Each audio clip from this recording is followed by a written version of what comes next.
여러분 안녕히 주무셨습니까? 참 좋은 아침입니다. 우리 2016년 9월 27일 화요일 말씀으로 드리는 오늘의 번제 함께 합니다. 열왕기하 5장 15절에서 27절까지 말씀으로 같이 합니다. 우리는 15절에서 19절까지만 같이 읽겠습니다. 시작.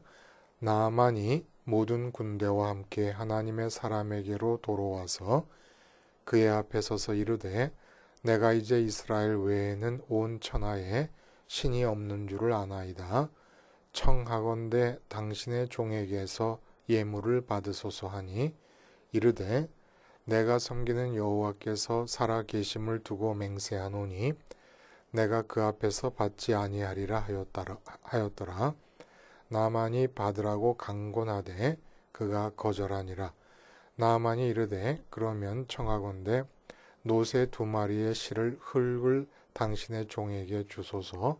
이제부터는 종이 번제물과 다른 희생 제사를 여호와 외 다른 신에게는 드리지 아니하고 다만 여호와께 드리겠나이다.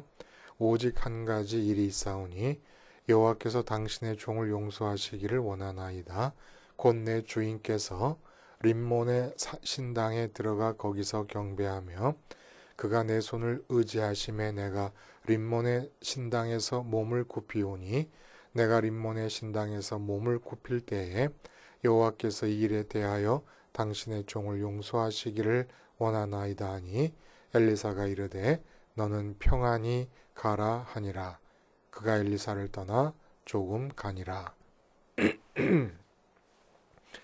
이 마지막에 그가 엘리사를 떠나 조금 가니라 한 것은 이제 조금밖에 안 갔는데 엘리사의 사환 게하시가 그 엘리사 스승이 거절한 예물을 받으려고 이제 그 나아만을 쫓아간다는 얘기를 하려고 그렇게 표현을 한 것이지요. 자, 오늘 우리가 함께 읽은 이 말씀 중심으로 복음 관련 영적 기명란법이라는 제목의 하나님 말씀 증거합니다. 본문의 내용과 상황이 아주 이렇게 계획한 것도 아닌데 잘 맞아떨어져요. 내일부터 그동안 너무너무 많이 들었던 매스컴을 통해서 반복되어서 들었던 기명란법이 이제 시행이 됩니다. 기명란법은 무엇이냐라는 걸 새삼스럽게 말씀을 드릴 필요가 없을 거예요. 청탁금지법이지요.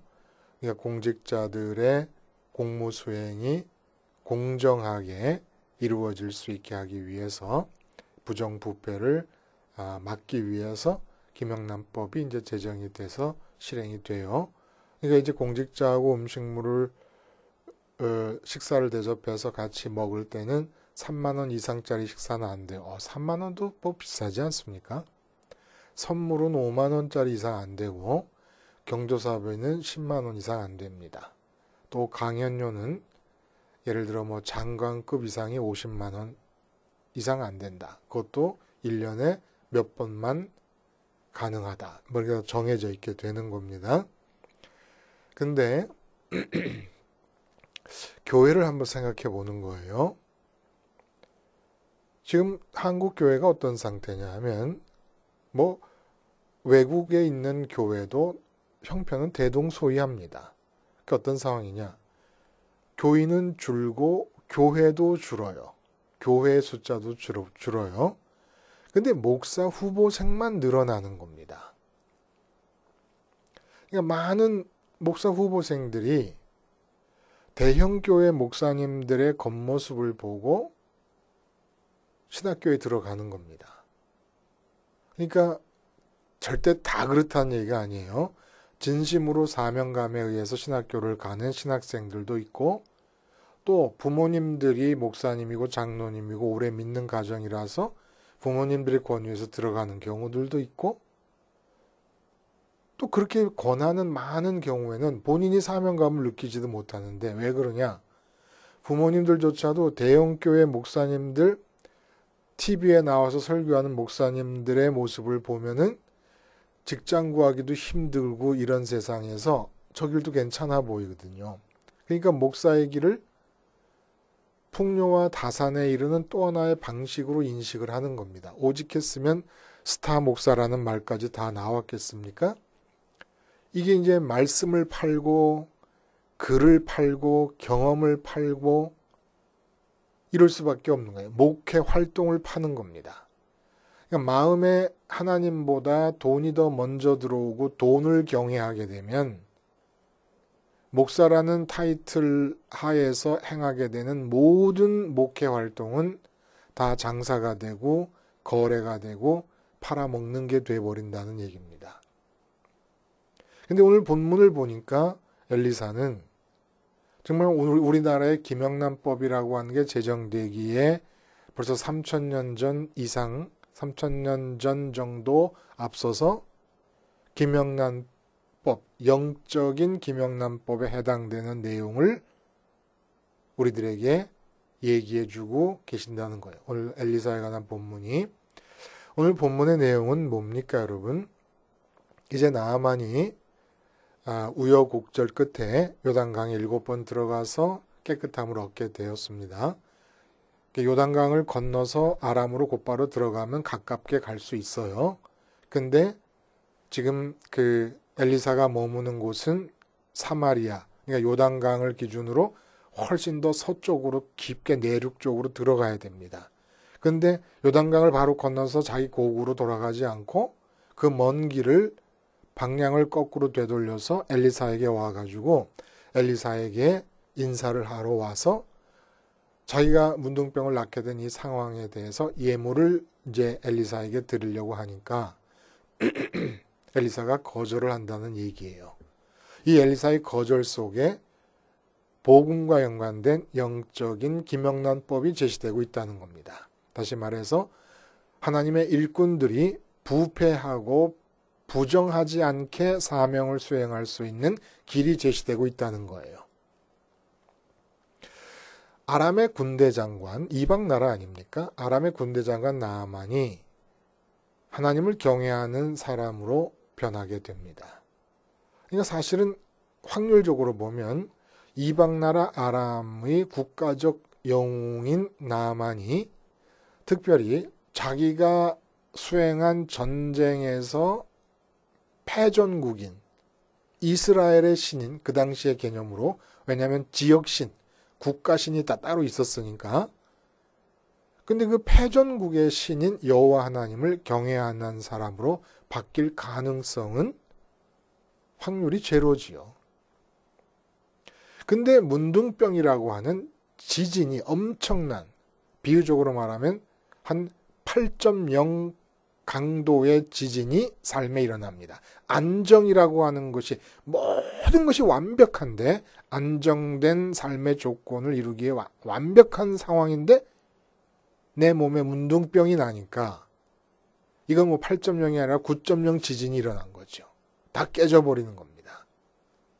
근데 이 사람이 그 문둥병을 계기로 잡혀온 이스라엘 소녀 종에게 얘기를 듣고 이스라엘 나라로 오고 이스라엘 나라로 와서 엘리사의 종에게 처방을 받고 홀대를 받으면서 자존심이 상해서 돌아가려고 그러다가 종들의 말을 듣고 요단강에 들어가 씻고 깨끗함을 입은 다음에 나아만에게 엘리사에게 와서 하는 인사의 내용은 내가 문둥병에 걸려서 죽을 뻔하다가 이렇게 깨끗하게 났으니 너무너무 고맙습니다. 예물을 받으세요가 아니라 내가 이제 오직 이스라엘에만 참 하나님이 계신다는 것을 믿고 오직 하나님에게만 경배를 드리며 살도록 하겠습니다. 라는 고백을 한다는 겁니다.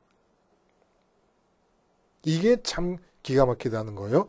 문둥병이 고쳐진 것을 고마워하는 게 아니라 문둥병을 고치는 과정을 계기로 해서 나아만은 전혀 기대치도 않았던 새로운 세계로 접어들게 된 겁니다.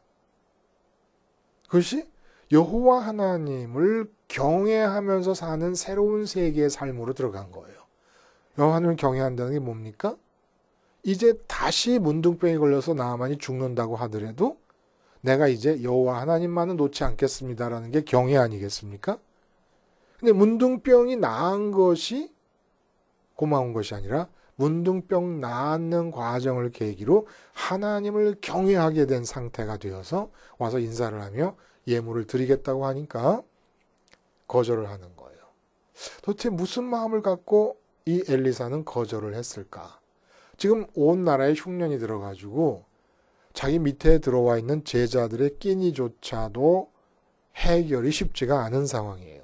근데 나아만이라고 하는 이 거물급이 주는 예물의 양이 얼마나 크겠습니까? 이게 얼마나 도움이 많이 되겠어요? 근데 엘리사가 거절을 하는 거예요. 그리고 이것이 게하시가 볼 때는, 엘리사의 산 게하시가 볼 때는 도통 이해가 안 가는 겁니다.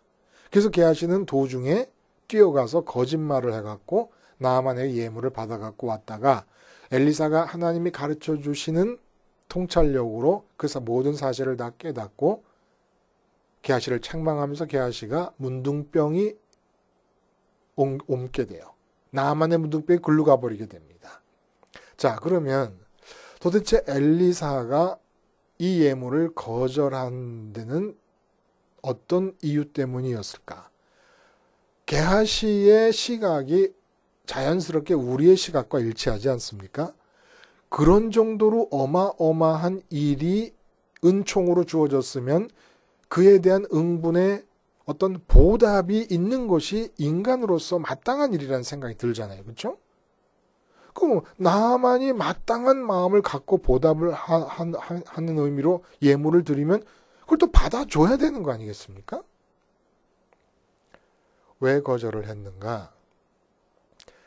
이 엘리사의 생각의 초점은 나아만이 자기를 통해서 기적적으로 문둥병으로부터 회복되었다는 데 있는 것이 아니라 엘리사의 생각의 초점은 문둥병을 기회로 나아만이 도저히 불가능한 하나님 경외의 사람으로 바뀌었다는 데 생각의 초점이 있는 겁니다. 예? 그럼 한번 여러분 생각해 보세요. 엘리사가 하나님을 경외해요. 경외한다는 것은 하나님이 안 계시면 너무너무 두려워할 정도로 하나님을 좋아하고 하나님을 사랑합니다.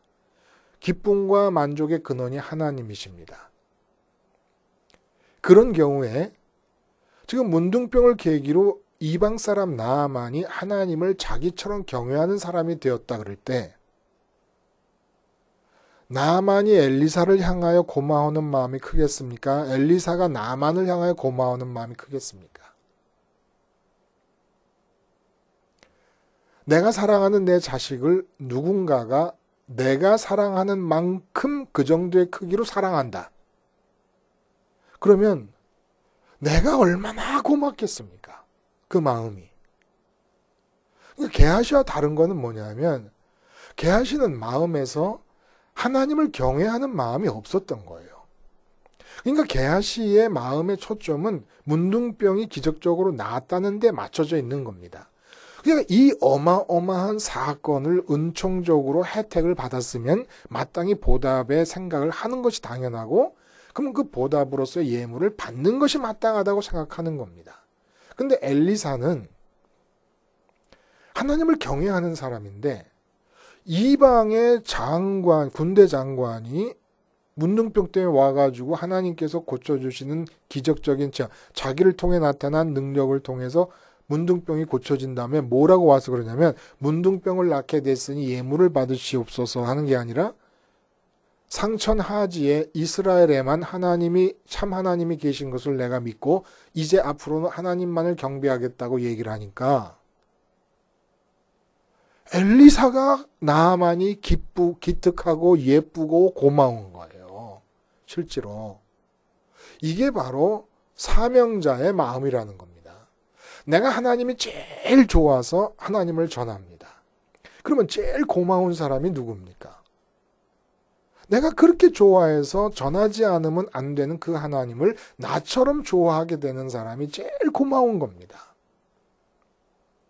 그 하나님을 믿게 하시려고 예수님이 기적을 행하셨는데 제자들 같은 경우는 그 예수님의 기쁨을 이해를 못하는 거예요. 예수님의 기쁨은 예수님께서 죽은 자를 살리셨거나 불치병을 고치셨을 때, 문둥병도 고치시잖아요. 그랬을 때 그 고친 일에 대해서 예수님께 보답하고 예물을 드리는 것을 기뻐하는 것이 아니라 예수님의 기쁨은 예수님이 하나님 아버지를 사랑하듯이 그렇게 그 기적을 통해서 하나님을 만나서 하나님을 사랑하는 것을 기뻐하는 것이고, 예수님과 같은 사명자들에게의 보답이라고 한다면 전하는 말씀을 듣고 전하는 자와 똑같은 마음으로 하나님을 사랑하게 되는 게 사명자에 대한 보답이라는 겁니다. 왜냐하면 그걸 사랑하니까. 근데 왜 자꾸 예물을 원하냐면 돈을 사랑하니까 나를 통해 나타난 하나님의 기적에 대해서 예물을 받기를 원하는 마음이 생기는 거라는 겁니다. 이게 바로 김영란법이라는 거예요. 하나님의 일꾼이 진짜 하나님으로부터 사명을 받은 자라면 자기 사명 수행을 통해 나타난 결과에 대해서 보답하려는 자들의 예물을 받으면 안 됩니다. 왜 안 되냐면 더더군다나 김영란법이 시행된 것도 우리나라 안에 부정부패가 많으니까 시행된 거 아니에요? 지금 게하시가 나아만으로부터 예물을 받아왔을 때 몰래 그것을 통찰력으로 알게 된 엘리사가 뭐라고 얘기를 해요? 27절에. 지금이 금과 은이나 포도나무나 감람나무나 밭이나 이런 것을 받을 때냐라고 물어봅니다. 받을 때냐. 지금 어떤 때입니까? 여호와의 이름을 부르고 있는 사람들조차도, 여호와의 이름을 부르며 선지자 노릇을 한다는 사람들조차도 바알 숭배에 찌들어 있다. 다시 말해서 풍요와 다산에 찌들어 있는 상태라는 겁니다. 풍요와 다산을 경외하고 있는 상태라는 겁니다. 이런 상태에서 하나님에 의해서 나타난 은총의 결과물에 대해서 돈으로 대가를 지불하려고 하면은 하나님의 은총적 결과에 대해서도 돈이 우위를 점하게 되는 거예요. 그러니까 고마운 마음으로 답례를 하려고 그랬지만 이런 일이 지금 이 바알 숭배가 만연한 분위기, 오직 돈 하고 있는 이 세상에서 내가 이 예물을 받아들이면 어떤 일이 벌어집니까? 이제 하나님의 모든 수행자들이 그 관행을 따라서 하나님에 의해서 능력을 베풀고 하나님이 주시는 말씀을 전하면서 다 말씀 베푼 거, 기적 베푼 거에 대해서 대가를 지불하지 않나 하고 눈을 크게 뜨고 기다리게 된다는 겁니다. 지금 이 상황에서. 그게 말이 안 된다는 거예요. 그래서 김영란법을 제정하는 겁니다. 영적으로. 사명자는 사명 수행의 결과물에 대해서 보답으로 예물을 드리려는 모든 것을 거절해야 된다. 그걸 받아들이면 안 된다는 거예요. 그걸 내가 받아들이면 다른 모든 선지자들도 하나님의 이름으로 말씀을 전하고 하나님의 이름으로 기적을 행하고 능력을 행하면서 다 대가를 바라게 되니까 결국은 돈을 벌려는 장사가 돼버려서 하나님의 능력을 팔고 하나님의 말씀을 팔고 하나님의 기적을 팔아먹는 자들이 될 수밖에 없다는 얘기입니다. 그래서 사명을 받은 자라면 절대로 사명 수행의 결과에 대해서 예물을 받지 말아라. 이렇게 얘기하면 궁금한 점이 하나 있어요. 그러면 엘리사는 아예 예물 아무것도 안 받고 자기가 소를 밭을 갈고 있지 않았습니까? 거기서 소 한 마리 잡아가지고 그 고기로 온 동네 사람들과 잔치하고 떠났어요. 엘리사가. 그리고 나서는 밭 가는 법이 없어요. 그럼 어떻게 살아갑니까? 아니요. 엘리사가요. 무지하게 받는 사람입니다. 바로 앞에서 수넴 여인에게 오고 가면서 수넴 여인이 그 엘리사를 보고 하나님의 사람이라고 인정해서 모셔드려다가 밥 먹이고 물 먹이고 맛있는 거 다 먹이고, 예? 그리고 그 다음에 또 와요. 또 밥 먹여. 자꾸 왔다 갔다 하니까 이제 아예 수넴 여인이 엘리사가 오고 갈 때 머물 수 있는 방을 하나 만들어주고 그 안에 좋은 가구들로 꽉 채워줍니다. 다 받았어요? 다 받았어. 응? 그것만 받았어요? 그 다음에 또 무슨 얘기가 나옵니까? 바알 살리사라고 하는 지역에 사는 어떤 사람이 익명으로 나와요. 익명으로. 그 사람이 보리떡 20개와 채소 한 자루를 갖고 왔어요. 그러니까 보리떡 20개 채소 한 자루 갖고 온 거 보니까 형편이 넉넉한 사람이 아니에요. 이 사람은. 절대로. 웬만하면 좀 양고기라도 아니면 무슨 뭐 생선 쪼가리라도 좀 갖다 줘야 되는 거 아닙니까? 근데 보리떡 20개하고 채소 한 자루를 갖고 온 거예요. 낼름 받아요. 다 받아, 다 받아. 그래서 이건 뭘까요? 여기에 김영란법에 제2조항이 있는 겁니다. 1조항은 사명자는 사명 수행의 결과에 대한 보답의 예물을 받지 말 것이다. 두 번째 2조항은 뭐냐면은 하나님의 일꾼을 후원하려는 사람도 하나님과 직접 맞닿아서 수행하라는 거예요. 엘리사가 기적을 행했고 그 기적으로 문둥병이 난 다음에 문둥병이 났다는 기적에 접해서 반응하여 담내하려 하지 말고 이제 나아만처럼 문둥병이 낫는 기적을 경험하면서 하나님을 경외하게 됐으면 경외하는 하나님께서 너에게 엘리사에게 예물을 갖다 주라고 시키면 그때 예물을 주라는 얘기입니다. 다시 말하면 엘리사가 하나님께 사명을 받아서 나아만 문둥병자를 요단강에 가서 씻으라고 하는 처방을 내줌으로써 하나님께서 고치시잖아요. 그렇죠? 사명이에요. 바알 숭배가 편만한 세상에서 하나님 경외를 외치는 거 사명이에요. 근데 이렇게 하나님 경외를 외치고 있는 엘리사를 물질적으로 돕는 것도 엘리사의 사명과 같은 사명이라는 얘기입니다. 엘리사가 수행한 사명에 대한 진정한 보답은 엘리사처럼 하나님을 경외하는 마음을 갖는 게 사명에 대한 직접적인 보답이 되는 거예요. 근데 엘리사를 물질적으로 도우려면 하나님께 사명을 받으라는 얘기예요. 내가 받은 은총 때문에 보답하려 하지 말고, 왜냐하면 그것은 결국은 보답하려는 사람의 마음이 나쁜 게 아니라 보답받는 사람도 나쁜 건 아니죠. 그러나 그런 것이 관행이 돼서 이 사람 저 사람 다 얘기가 되다 보면은 하나님의 말씀이라고 전해놓고는 말씀 값을 기다리게 된다는 거예요. 지금 그 꼴이 났다는 겁니다. 지금 이스라엘 나라 안에 그 꼴이 났다는 거예요. 그래서 지금 우리가 금이나 은이나 밭이나 이런 걸 받을 때냐라고 게하시한테 얘기한 게 지금 안 그래도 모든 여호와의 이름을 부르는 선지자들의 행동이 돈으로 환산되고 있는 세상인데 네가 지금 가가지고 나아만에게 그 예물을 받아와 버리면 어떻게 되느냐는 겁니다. 응? 그게 말이 되느냐는 거예요. 그래서 우리 쉽게 얘기하면 이래요. 지금 오늘의 번제 얘기하잖아요. 함께 나누고 있습니다. 그러면 저 멀리 남미의 칠레에서 듣는 분들도 계세요. 그럼 칠레에서 듣는 분들이 야, 내가 이 오늘의 번제 함께 참여함을 통해서 하나님을 경외하는 사람으로 바뀌어가고 있다. 내 자신의 삶의 변화가 일어나고 있다. 고맙다. 그러니까 내가 지금 저 서울 강릉에서 지금 말씀을 전하고 있는 저 사람에게 뭔가를 좀 줬으면 좋겠다. 이런 게 영적 김영란법에 어긋난다는 겁니다. 말씀을 전하는 이 사명자에게 있어서 가장 큰 보답은 편지 하나 보내면서 나도 하나님 경외 아니면 못 살겠습니다. 십자가 생활화를 통해서 하나님이 아니면 도저히 살 수가 없는 사람이 되었습니다.